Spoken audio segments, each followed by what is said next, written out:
Beachcomber Motel, Shell Cove, Book 1. Written by Meredith Summers. Narrated by Hollis Mccarthy. Chapter 1. The day was not turning out at all as Jules Whittier had envisioned. The motel that she'd inherited from her grandmother was supposed to be her chance to make up for the complete failure of the last hotel Graham had entrusted her with. But the dilapidated building that stood before her, was it even safe to occupy? And that wasn't even the worst of it.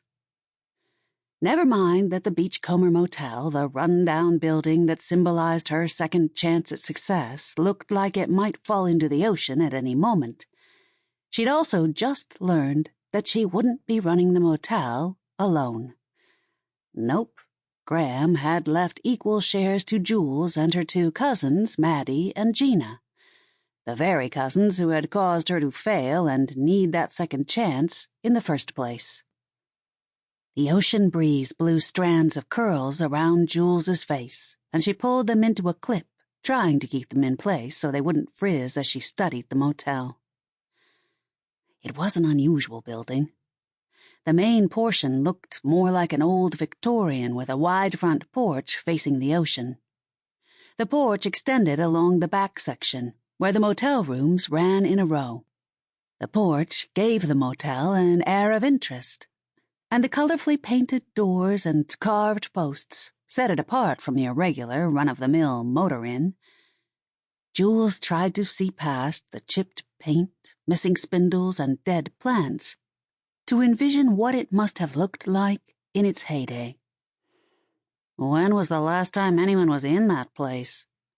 Gina's green eyes narrowed as she gazed across the parking lot, empty except for the three cousins' cars and that of Graham's lawyer.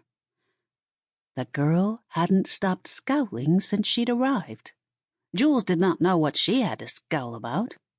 Last she'd heard, Gina was getting a divorce from her wealthy real estate developer husband, and if the silk blouse she was wearing and candy apple red sports car she'd arrived in were any indication, she wasn't hurting for money.